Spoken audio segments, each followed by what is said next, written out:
They say old age is when life slows down, but on Senior Citizens Day this year, I watched my daughter-in-law stand in our yard, selling pieces of my life for pennies. Nobody knew that was also the day I began a plan that would cost them everything, and the $15 million was just the bait.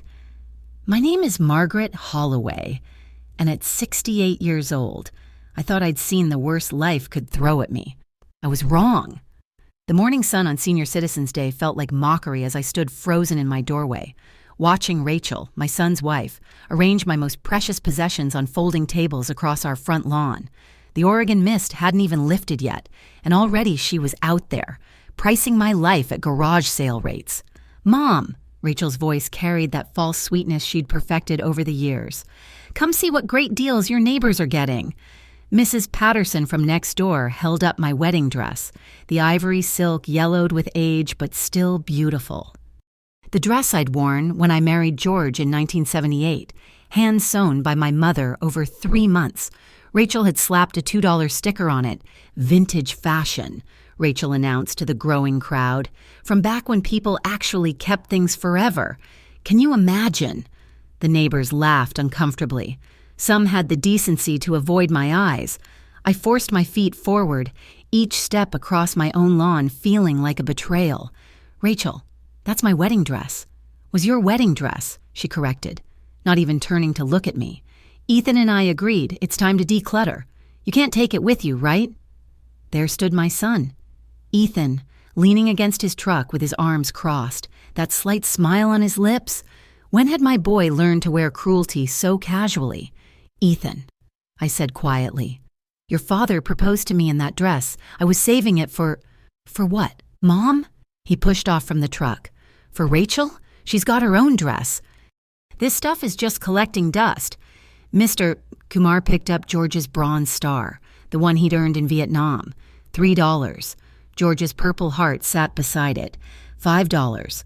His father's pocket watch from World War II, $10 because the gold plating was worn. "These aren't just things," I managed to say. Rachel's laugh cut through the morning air. "Ladies and gentlemen, meet my mother-in-law, the sentimental hoarder. This is why we're having this sale, to help her let go of the past." "More like a parasite purge," she added under her breath, but loud enough for me to hear. The word hit me like a slap. Parasite. After everything. Young Mrs. Chen picked up my mother's china tea set, delicate blue roses on white porcelain, brought over from England in 1922. One of the few things that survived our house fire when I was 7. $15 for the complete set. That's been in my family for... "Nobody uses tea sets anymore. Margaret," Rachel interrupted. "It's 2025. People have Keurigs." I watched my life disappear piece by piece. The quilt my grandmother made, the first edition books George collected, the rocking chair where I nursed Ethan, each item carried away by neighbors who whispered apologies but took their bargains anyway. "You should thank us," Rachel said, counting bills. "We're doing you a favor." "All this junk was a fire hazard." Ethan nodded. "Mom, you're getting older. You need to think practically." Practically, as if love and memory were impractical things. "Old Mister," Johnson approached with my photo albums. "Margaret, are you sure about this? These look important." Before I could answer, Rachel snatched them back. "Oh, those weren't supposed to be out here. We're keeping the photos for when we need to remember her." When, not if. When I stood there for 2 hours, watching vultures pick over the bones of my life. Rachel made $347 selling my memories. She celebrated with a little dance, right there in the yard. "See, Mom?" Ethan said as the last customer left. "Doesn't it feel good to let go?" I looked at my empty hands, at my son's satisfied face, at Rachel counting money like she'd earned it. They had no idea what they'd just started. "Yes," I said quietly. Walking back to the house, letting go feels liberating. Inside, I closed the door and leaned against it. Through the window, I could see them high-fiving, Rachel pointing at the house and making grand gestures, planning their future in my home. They called me a parasite. They sold my life for pocket change. They smiled while they did it. I walked to George's old desk, one of the few things they hadn't found yet, and opened the bottom drawer. Inside, beneath old tax returns, lay George's address book. My fingers found the page I needed. Sam Reynolds, investigative journalist, George's war buddy. A man who owed my husband his life. Time to collect on old debts. Time to show them what this old parasite could do. The house felt different without my things, but the memories remained, stubborn as old stains. I sat in George's study that night, running my fingers over the desk he'd built with his own hands in 1982. Rachel hadn't found this room yet. George had disguised the door to look like a built-in bookshelf. Even Ethan had forgotten about it. Funny how he'd forgotten so much. I pulled out photo albums they'd missed, the ones I'd hidden after sensing Rachel's growing hostility. Here was Ethan at 5, gap-toothed and grinning, holding the baseball glove I'd saved for 6 months to buy. There he was at 16, standing beside the car George and I had rebuilt together for his birthday. And there, the photo that broke my heart. Ethan at 22, outside the courthouse. The day I'd paid his bail, he'd been drunk, got into a fight at a bar, broke a man's nose. The other guy had pressed charges. Assault. Ethan called me at 3:15 a.m., crying like he was 5 again. "Mom, I messed up. I'm so sorry. I'm so scared." George was gone by then. 3 years in the ground. I drove to the jail alone, my hands shaking on the wheel. The bail was $15,000. I had $17,000 in savings, my entire safety net. I remember sitting in that cold waiting room, filling out paperwork with hands that wouldn't stop trembling. Not from fear, from love, from the fierce need to protect my child, even when he was wrong. The lawyer cost another $8,000. I sold my wedding ring to cover it, the diamond George had saved for 2 years to buy.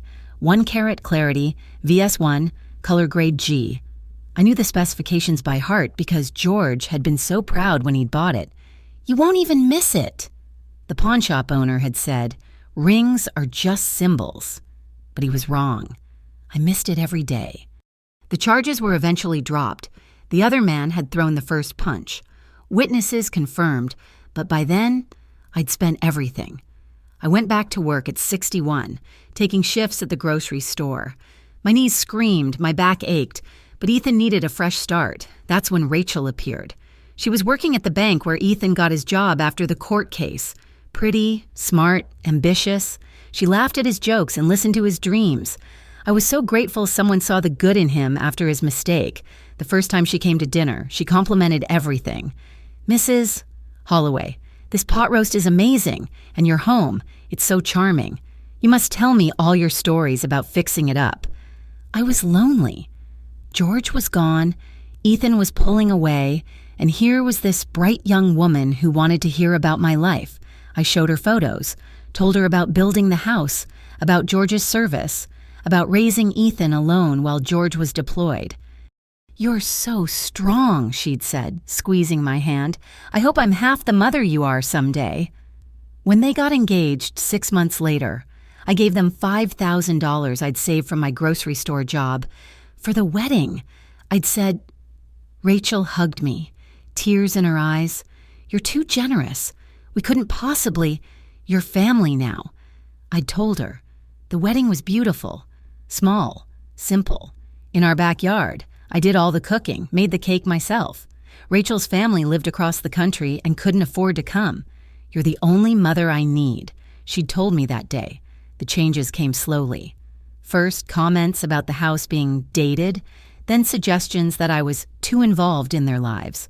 When I offered to babysit their future children, Rachel laughed. "Oh, Margaret, by then you'll be too old. We'll need someone with energy." When they struggled with rent, I let them move in. Just temporarily. Ethan promised. That was 3 years ago. The complaints started immediately. My cooking was too bland, too fatty, too old-fashioned. The house smelled musty. I walked too loudly in the mornings. I watched TV too loud in the evenings. "Maybe you should get your hearing checked," Rachel suggested sweetly. "Hearing loss is so common at your age." I was 65. I heard everything perfectly, especially the things they said when they thought I couldn't hear. "Your mother's becoming a burden." Rachel would whisper in their room, "How long do we have to live like this?" "She's my mom," Ethan would reply, but weaker each time. "She's manipulating you with guilt. Classic narcissistic behavior. My psychology professor talked about this. Elderly parents who refuse to let go." Refuse to let go? I'd let go of everything, my savings, my ring, my dreams of a peaceful retirement, all for a son who now looked at me like I was a problem to be solved. The photo album slipped from my hands. Downstairs, I could hear Rachel and Ethan celebrating their successful sale, planning their next move. I picked up George's service photo, traced his young face with my finger. "I tried. My love," I whispered. "I gave him everything." But maybe that was the mistake. Tomorrow, I would call Sam Reynolds. Tomorrow, I would stop being the mother who gave everything and got nothing. Tonight, I would remember the woman I used to be, the woman who survived George's deployments, who raised a child alone, who built a life from stubbornness and love. That woman was still in here somewhere, and she was angry. 3 days after the yard sale, I came home from grocery shopping to find my bedroom door wouldn't open. The key I'd used for 20 years slid uselessly against new metal. A shiny deadbolt gleamed where my old lock had been. "Rachel?" I called out, setting down my bags in the hallway.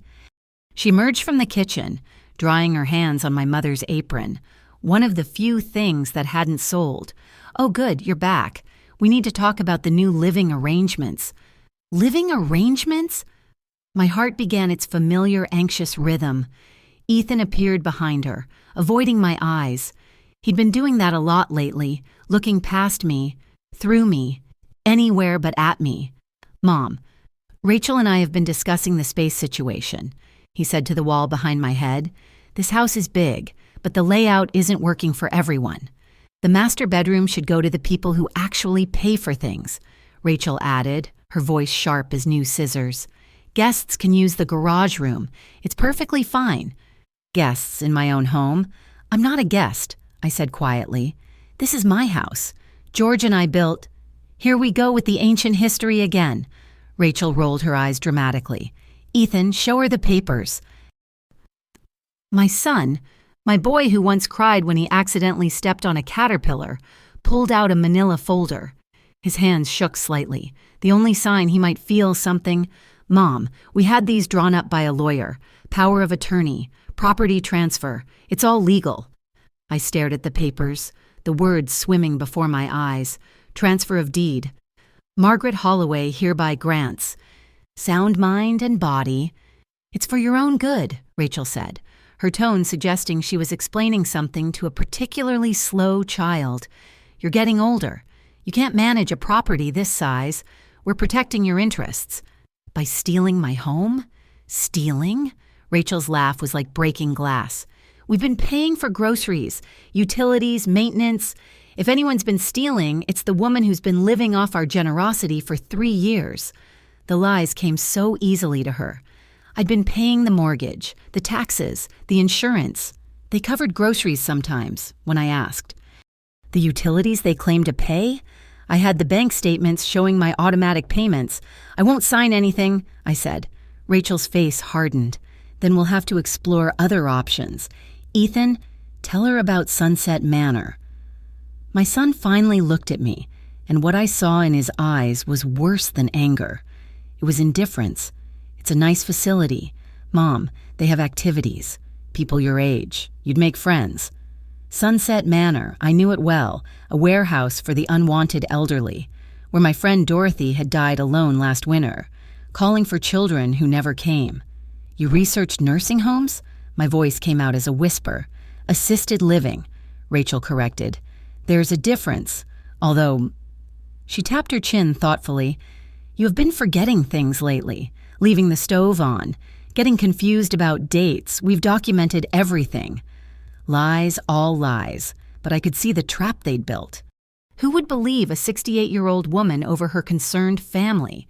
"Sign the papers." "Mom," Ethan said, "make this easy on everyone."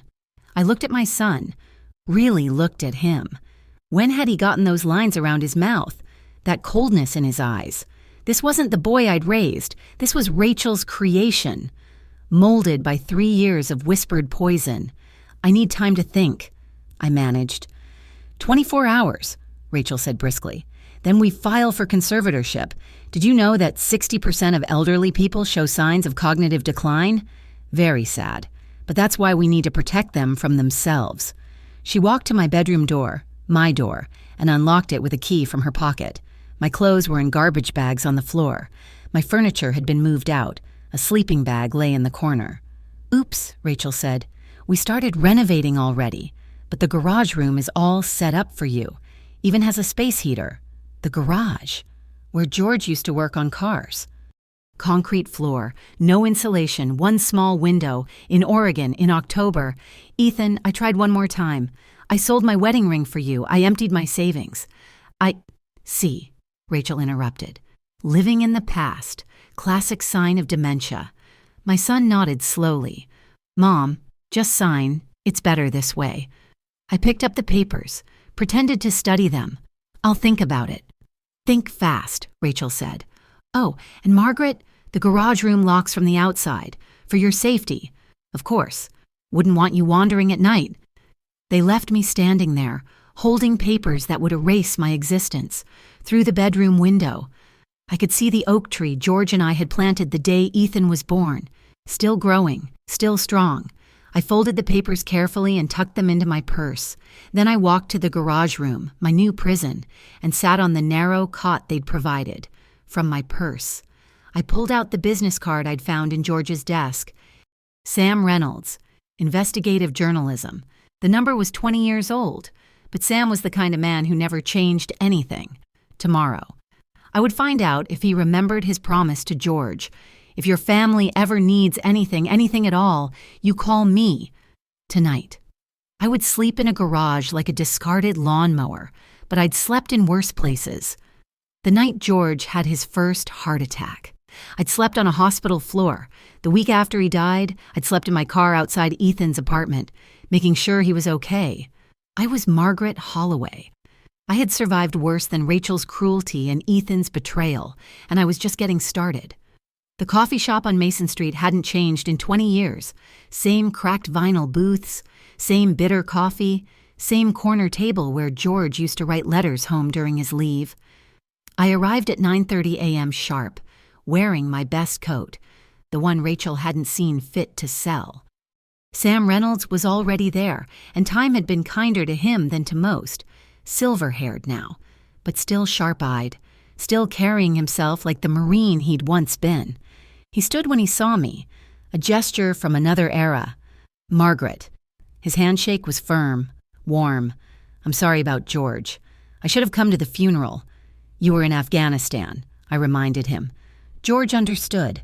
He always understood duty.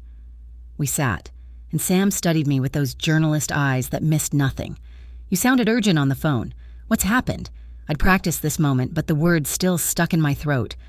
Pride is a hard thing to swallow at 68. I need help, I said simply. Then I told him everything. The yard sale, the stolen locks, the forged papers, the garage room. I kept my voice steady, clinical, like I was reporting someone else's tragedy.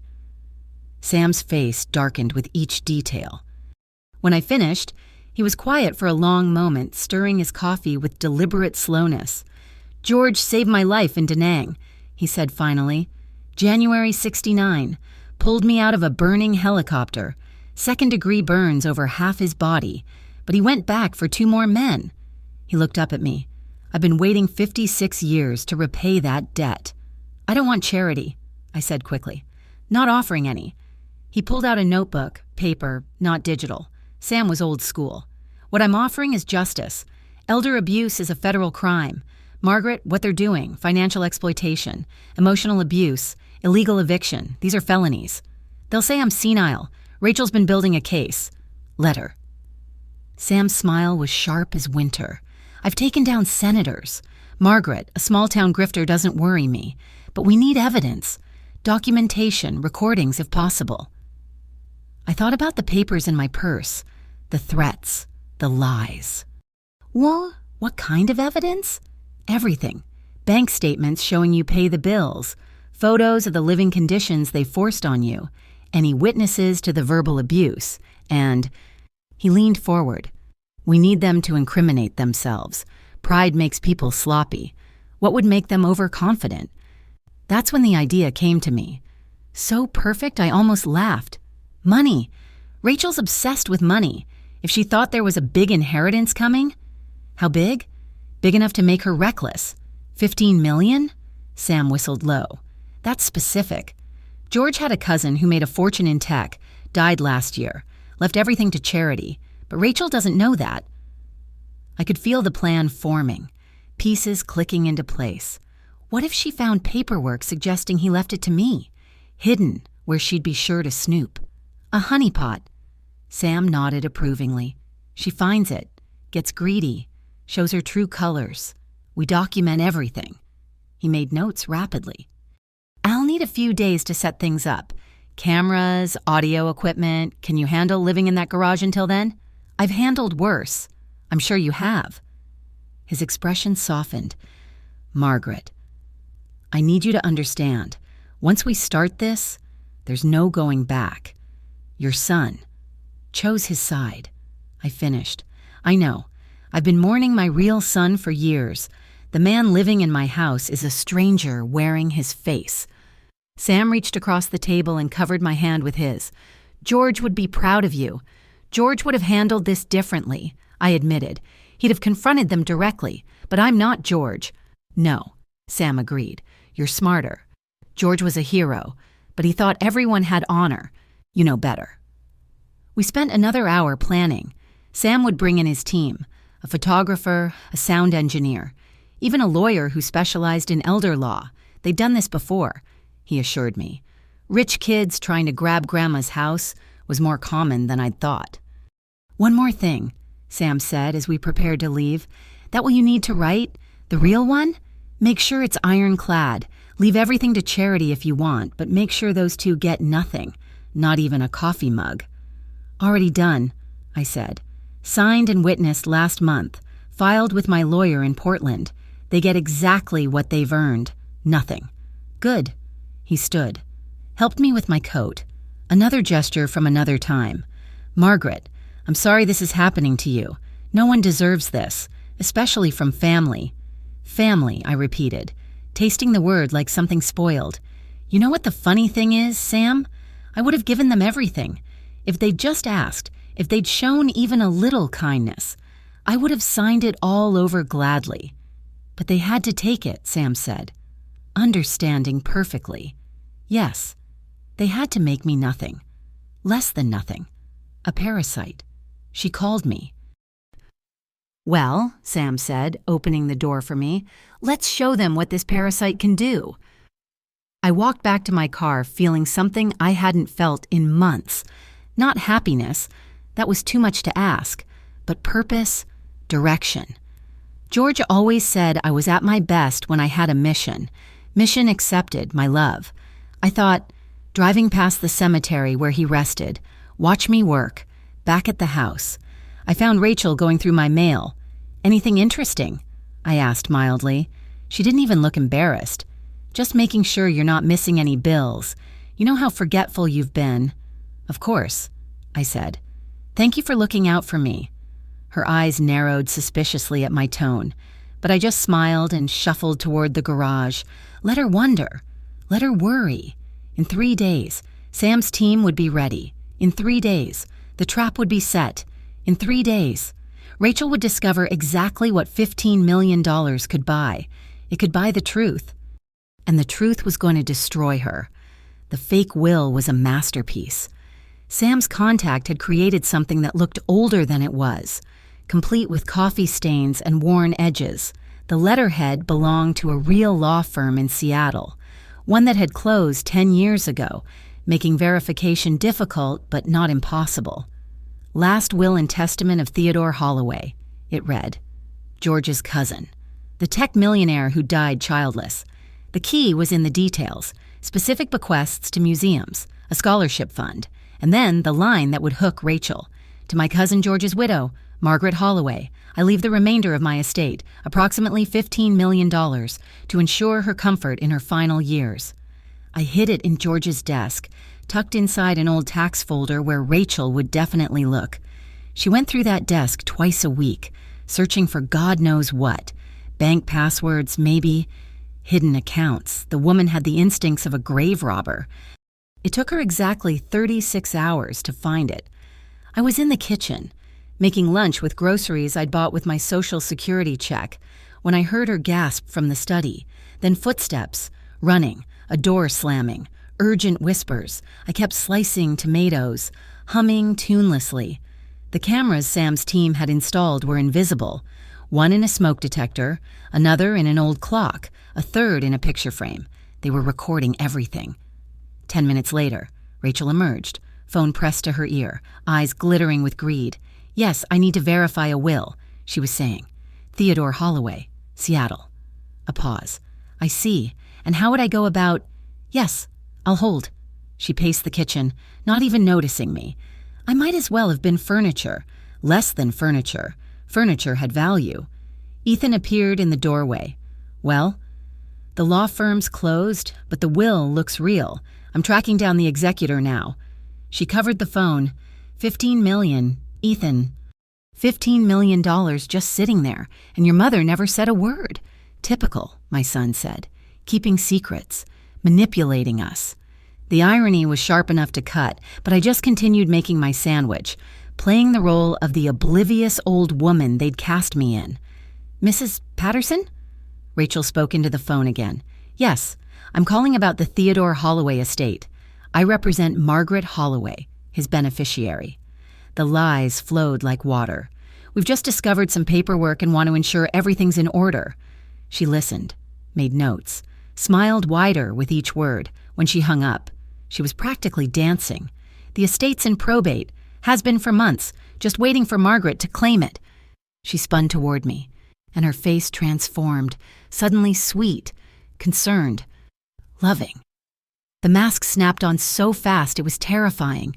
"Mom," she'd never called me that before. "How are you feeling? You look tired." "Have you been sleeping okay in the garage room?" "It's fine," I said carefully. No, it's not fine at all. Ethan, we should move your mom back to her bedroom. Tonight. And maybe get her a nice dinner from that Italian place she likes." Ethan caught on quickly. "You're right, Mom. Why don't you sit down? You work too hard." They fussed over me, pulling out a chair, bringing me tea, patting my shoulders. The complete reversal should have been funny.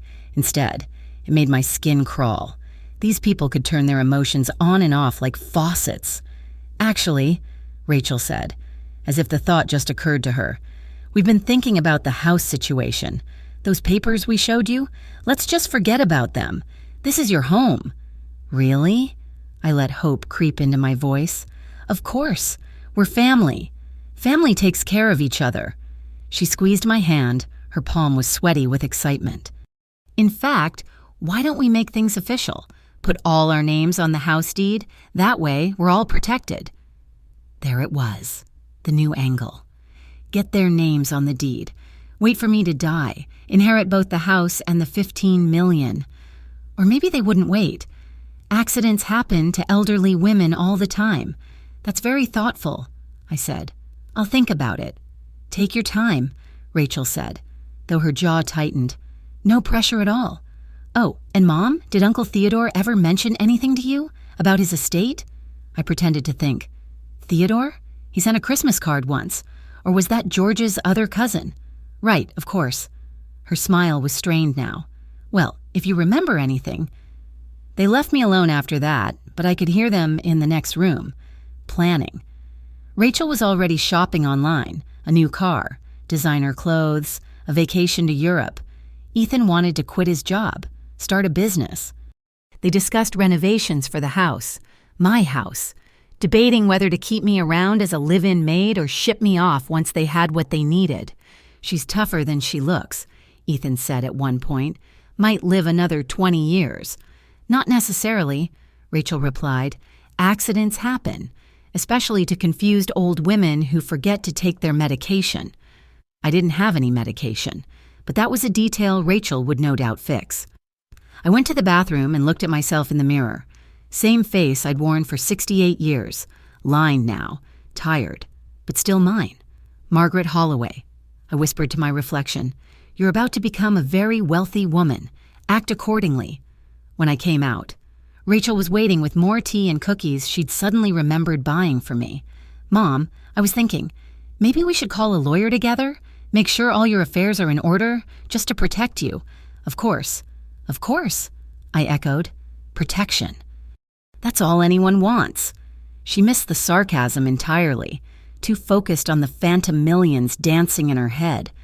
That night, they moved me back to my bedroom, brought me dinner in bed, treated me like a queen they were planning to dethrone. But every word was being recorded, every scheme captured, every threat documented. I ate their food, smiled at their lies, and waited. The trap was baited. Now to see how far their greed would take them. Rachel announced the second yard sale with the enthusiasm of a game show host. A celebration sale, she called it. Printing flyers in festive colors. Senior Citizens Day Part 2, Treasures and Memories. She'd scheduled it for Saturday, exactly 2 weeks after finding the fake will. By then, she'd already spent money they didn't have. A new laptop, expensive shoes, a deposit on a cruise. The credit card bills would come due soon. She needed cash. We'll clear out the rest of the clutter, she told me over breakfast, patting my hand. You don't need all those dusty old things. Mom, fresh start for your golden years. My golden years, as if they hadn't already tried to tarnish them beyond recognition. Sam's team was ready. 3 cameras in the yard, 2 more in the house. Microphones in the bushes, the porch, even attached to the folding tables. His sound engineer, Marcus, had wired the place like a movie set. Just act natural, Sam had told me. Let them hang themselves. The morning of the sale dawned gray and damp. Typical Oregon October. Rachel was up at 5:30 a.m., hauling out more of my belongings, things she'd hidden from the first sale, waiting for the right moment.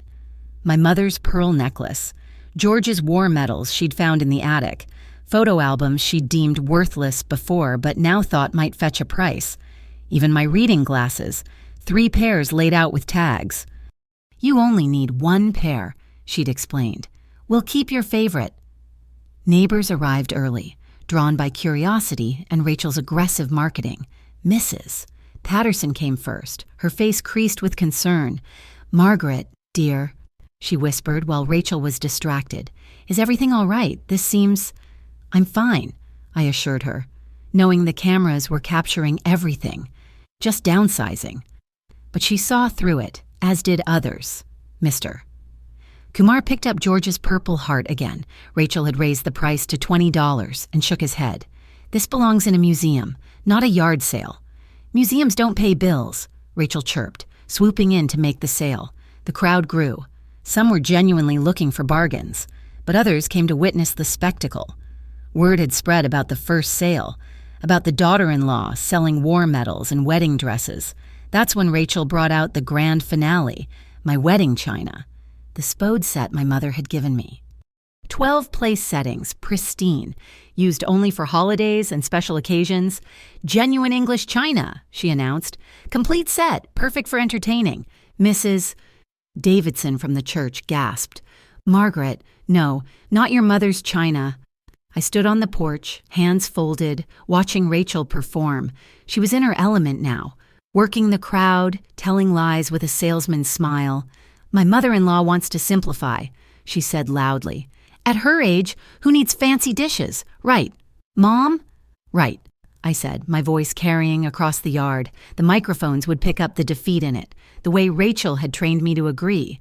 Ethan manned the cash box, counting bills with quick fingers. He'd gotten good at this, taking money for things that weren't his. His father's leather jacket sold for $30.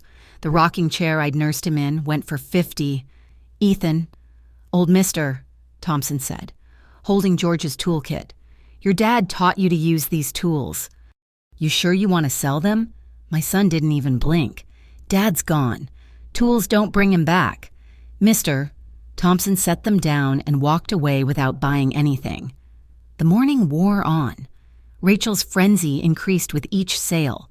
She started bundling things. 5 books for $10.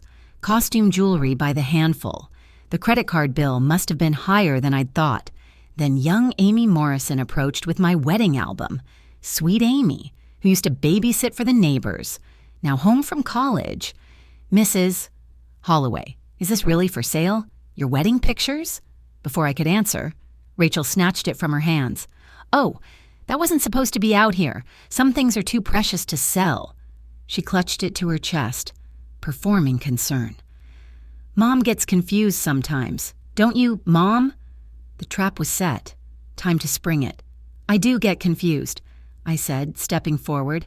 Like when you told me I was going to Sunset Manor, or when you changed my locks. Or when you made me sleep in the garage. The yard went silent. 30 people turned to stare. Rachel's laugh was sharp, nervous. Mom's such a kidder. Tell them you're joking, Mom.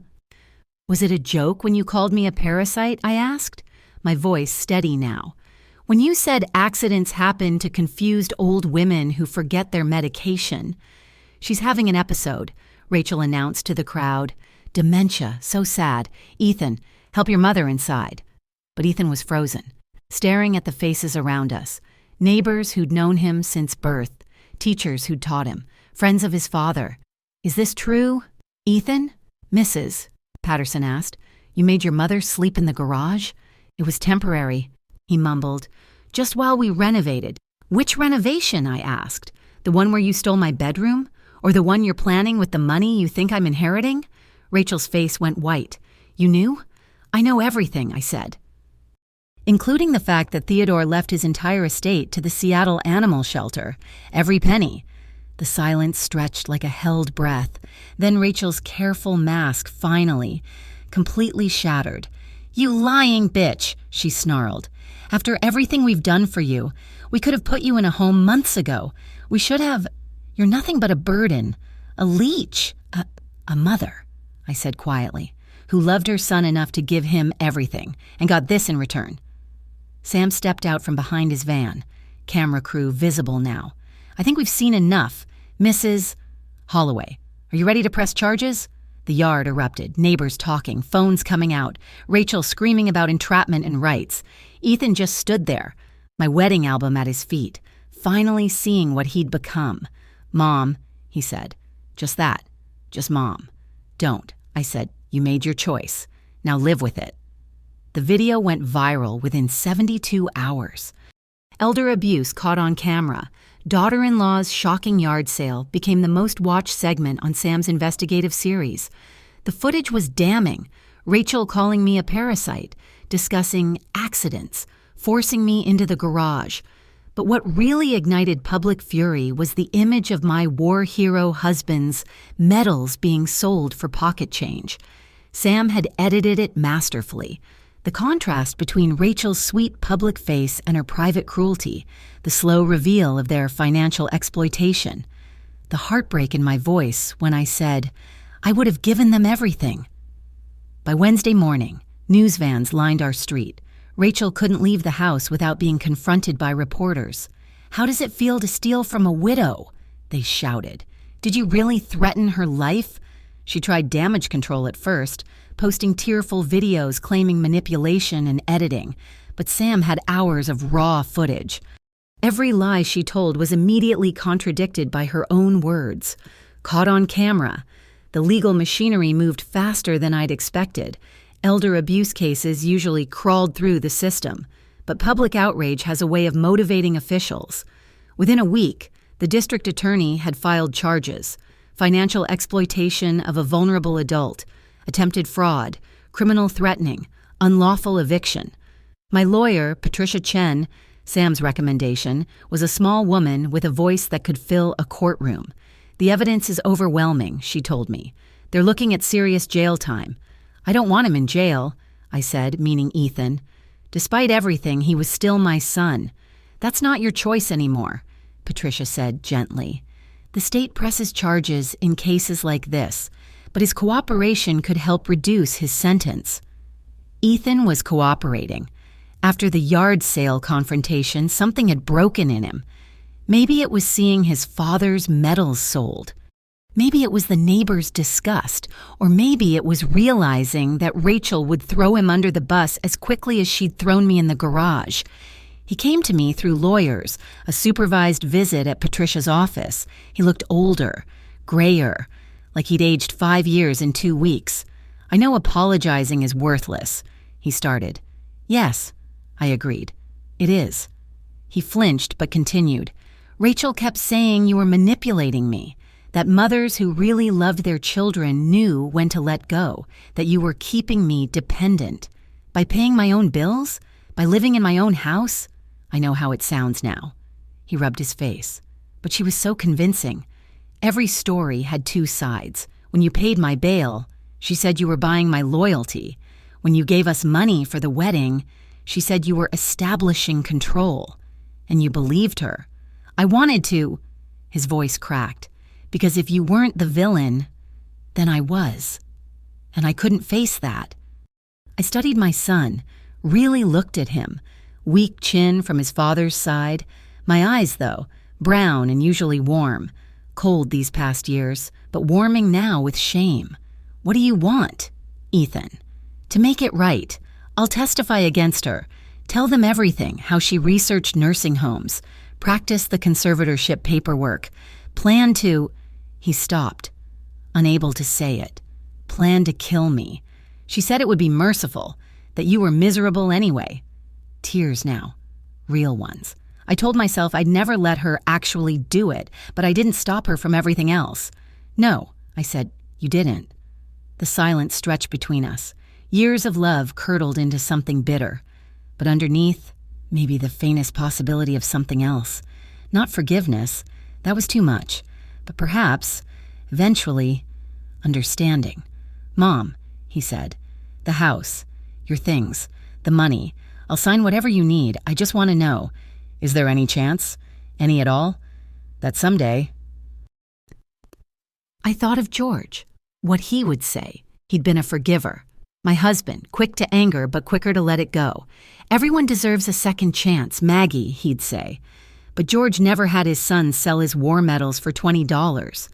I don't know, I told Ethan honestly. Maybe, after you've served your sentence, after you've shown me who you really are without her influence, maybe then we can start with coffee. Just coffee, and he nodded. Hope and heartbreak warring in his features. I'll earn it, however long it takes. The trial was set for spring. Rachel had hired an expensive lawyer with money she didn't have, still convinced she could talk her way out of consequences. Ethan had pled guilty, accepting a deal, 2 years probation, 500 hours of community service at senior centers, and mandatory counseling. The house felt different without them, quieter but not lonely. The neighbors had rallied around me, returning things they'd bought at the yard sales, checking in daily. Mrs. Patterson brought casseroles. Mr. Kumar fixed my gate. The community that Rachel had performed for now protected me from her. I moved back into my bedroom, hung George's picture where I could see it each morning. We did it, love. I'd tell him. We survived them. But the best part came a week before Thanksgiving. Patricia called with news. The civil suit had been settled, insurance, assets, penalties. Rachel would be paying me back for years. The house was mine, free and clear, with a restraining order ensuring they couldn't come within 500 feet. That afternoon, I stood in my yard where the sale tables had been. The grass was still patted down in squares. Ghost prints of my humiliation, but grass grows back. Things heal. A car pulled up.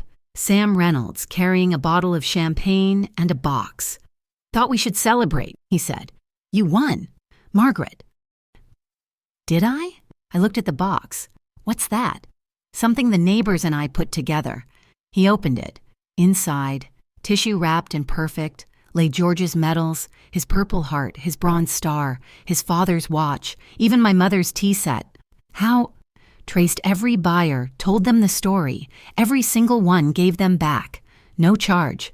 He smiled. Turns out people have hearts. Who knew? I held George's Purple Heart, felt its weight, all those years of service, of sacrifice, reduced to a $20 price tag, but here it was, home again. Thank you, I whispered. Don't thank me, thank them. He gestured to the street where neighbors were gathering. Mrs. Patterson with wine. Mr. Kumar with flowers, others with covered dishes and careful smiles. They weren't coming for a yard sale this time. They were coming for me. The morning of the final court hearing arrived crisp and clear, one of those rare Oregon days when the sun burns through the clouds like hope. I dressed carefully, my navy suit, the pearl earrings George had given me for our 25th anniversary, my mother's watch, armor made of memories.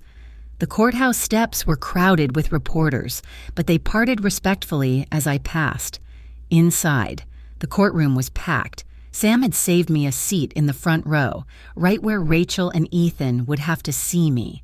Rachel entered in an orange jumpsuit, her perfect hair now showing dark roots, her face gaunt from months in custody awaiting trial.